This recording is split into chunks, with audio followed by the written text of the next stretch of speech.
My name is Neeraj Kumar from St. Maria Intergali, Dhankuna, Pilibhit, class 11, subject biology. तो इससे पहले हम 5 जगत वर्गीकरण के बारे में अध्ययन कर चुके हैं। कुछ कमियों के कारण लेक्चर वीडियो नहीं बना पाए थे, तो इसलिए आज से फिर वीडियो बनाना स्टार्ट। तो पिछले अध्ययन में हम 5 जगत वर्गीकरण का अध्ययन कर चुके हैं। उसके बाद फिर आता है जगत मोनेरा। 5 जगत वर्गीकरण के बाद हम अध्ययन करेंगे जगत मोनेरा का। जगत मोनेरा जिसमें प्रोकैरियोटिक कोशिका जिसकी सामान्य लक्षण विविधता के आधार पर, जैसे होता कुछ नहीं, एक सिंपल सी संरचना होती है। इसमें एक नग्न DNA अणु होता है जिसे केंद्रकाव या न्यूक्लियस बोलते हैं, और एक प्लाज्मिड जिसे सर्कुलर DNA बोलते हैं होता है, और ये मीसोसोम जिससे ये शोषण करता है, और राइबोसोम्स इसमें जो होता है वो 70 इस प्रकार का होता है। और फिर प्रोकैरियोटिक कोशिका में, यूकैरियोटिक जो कोशिका होती है उसमें राइबोसोम्स 80 इस प्रकार का होता है।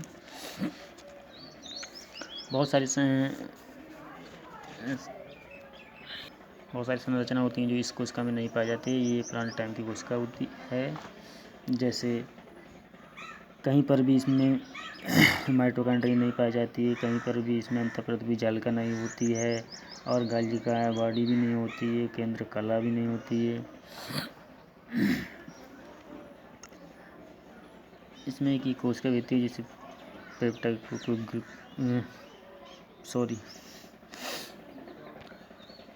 इसमें झिल्ली युक्त कोशिकांग भी नहीं पाए जाते हैं। एक होता है ये एक कोशिकांग पाया जाता है जो भी झिल्ली रहित होता है, ठीक। तो इसमें फिर आता है कि इसमें जगत मोनेरा में कौन कौन से जीव आते हैं। जैसे आता है जीवाणु, इसे बैक्टीरिया बोलते हैं इंग्लिश में, और एक आता है नील हरित शैवाल, एक आता है माइकोप्लाज्म, ठीक। अब ये आता है पोषण विधि। पोषण विधि जैसा आता है, इसमें नंबर पहले आता है, सबसे पहले आता है सोपोसी कौन से होते हैं, नील हरित शैवाल, जो अपना भोजन स्वयं बना लेते हैं। ये कितने प्रकार के होते हैं देखो, प्रकाश संश्लेषी जीवाणु भी होते हैं, रसायन संश्लेषी भी जीवाणु होते हैं, परपोषी भी होते हैं, परजीवी होते हैं, सहजीवी भी होते हैं, और मृतोपजीवी भी होते हैं। जो मृतोपजीवी होते हैं, इतने प्रकार के इनमें पोषण विधि यानी कि जीव विविधता पाई जाती है। जो ये जो जगत मोनेरा जो होता है, ये एक कोशिकी होता है। एक कोशिकी में जो DNA का विभाजन होता है, वो DNA जाके दो DNA में विभाजित होता है। 2 DNA से जाके फिर ये अलग अलग एक उसकी जीव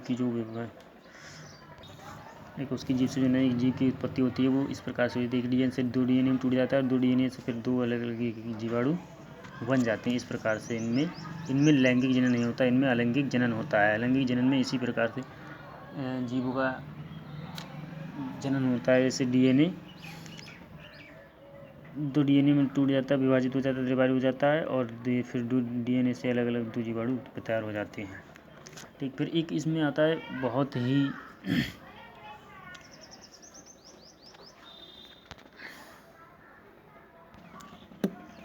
फिर कुछ जगत मोनेरा में ऐसे जीव आते हैं जो ऐसे स्थानों पर अपना जीवन व्यतीत कर सकते हैं, जैसे कि वहाँ पर ऐसी परिस्थितियाँ जहाँ पर उस जीवन संभव ही ना हो। जैसे इसमें आते हैं, फिर ये आते हैं 2 प्रकार के जीवाणु आते हैं, 2 प्रकार की बैक्टीरिया आती हैं, जैसे आर्की बैक्टीरिया या आध प्रकार के जिसे बोलते हैं बिरल। ऐसी परिस्थिति में ये रह सकते हैं जहाँ पर गर्म झरना होते हैं, जहाँ का टेम्परेचर 80 डिग्री सेल्सियस से 100 डिग्री सेल्सियस से होता है, यानी कि ये अति लवणीय दलदली क्षेत्रों में पाए जाते हैं। और फिर दूसरा होता है ये यू बैक्टीरिया, जिसे सत्त बैक्टीरिया बोलते हैं। ये सभी जगहों पर पाए जाते हैं। तो इसमें फिर आप नोट करके लिखेंगे जगत मोनेरा में। हेडिंग डाल के लिखेंगे। ये तो केवल आपके लिए समझाने के लिए था कि जगत मोनेरा में प्यूकैरियोट कोश का जो एक कोश की एक प्यूकैरियोट एक कोशिका होती है, ये कोशिकीय जीव होते हैं, एक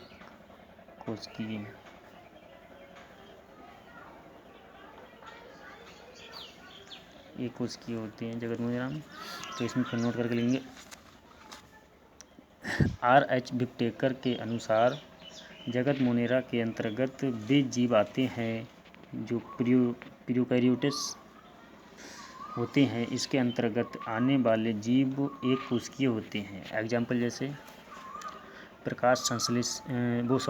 जीवाणु प्रकाश संश्लेषी साइनोबैक्टीरिया, जिसे नीलहरित शैवाल बोलते हैं, ब्रैकेट में लिखने, एवं माइकोप्लाज्मा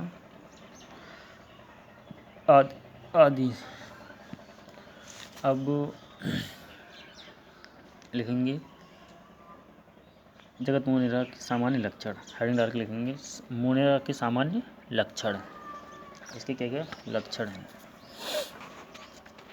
तो नंबर 1 डाल के लिखेंगे। इनमें सत्य केंद्र का अभाव होता है।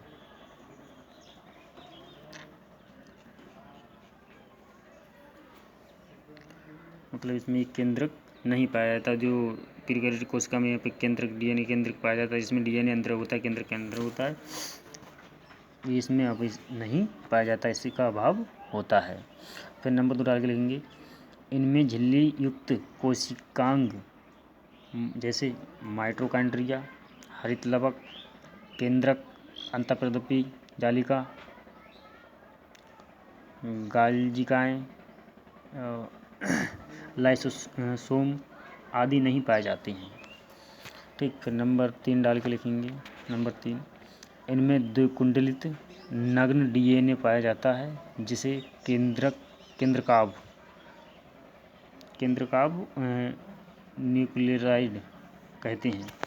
ये मैं भूल गया, DNA जो होता है ये केंद्रकाभ, जिसे न्यूक्लियोराइड बोलते हैं, केंद्रकाभ होता है ये DNA जो होता है नग्न होता है, ये इस कोई संरचना घिरी हुई नहीं होती है।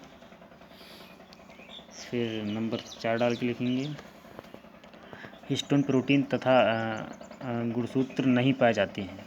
हिस्टोन प्रोटीन गुणसूत्र नहीं पाए जाते हैं। हिस्टोन प्रोटीन एक इस प्रकार का होता है,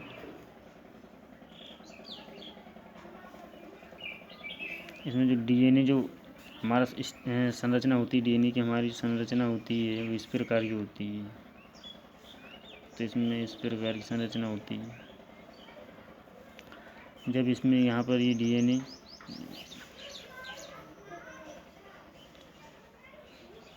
टूटेगा तो हिस्टोन प्रोटीन जो होती है, इसमें हिस्टोन प्रोटीन तथा गुणसूत्र नहीं पाया जाता है, ये गुणसूत्र नहीं पाया जाता है इसमें।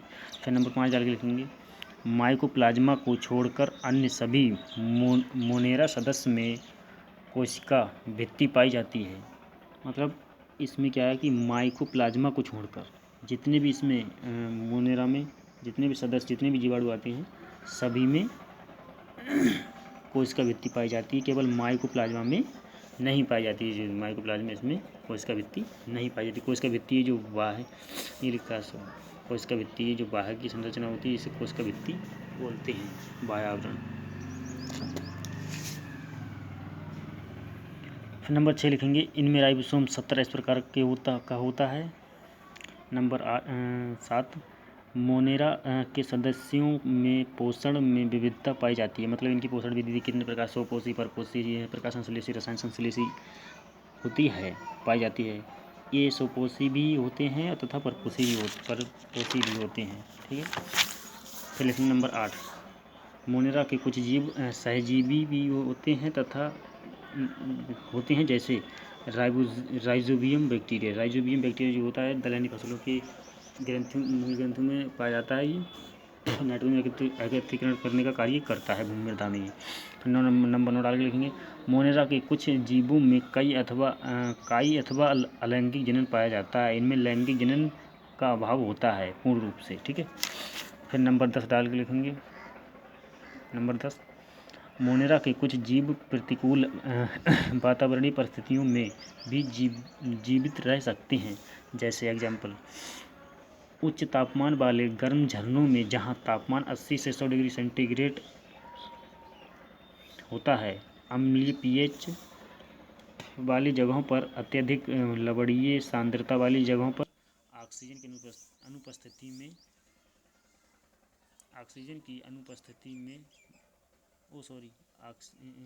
की अनुपस्थिति आदि इस प्रकार के जीव को आर्कियोबैक्टीरिया अथवा आर्द्र जीवाणु कहते हैं। अब एक छोटा सा ये स्टार बना के नोट करके लिखेंगे। उपापचय की दृष्टि से अन्य जीवधारियों की तुलना में बैक्टीरिया में बहुत अधिक विविधता पाई जाती है। उदाहरण, अपना भोजन अकार्बनिक पदार्थों से अवशोषित कर सकते हैं। ये प्रकाश संश्लेषी स्वपोषी अथवा रसायन संश्लेषी स्वपोषी भी होते हैं अधिकांश बैक्टीरिया परपोषी भी होते हैं। वीडियो को शेयर और लाइक करें। आज के लिए बस इतना ही।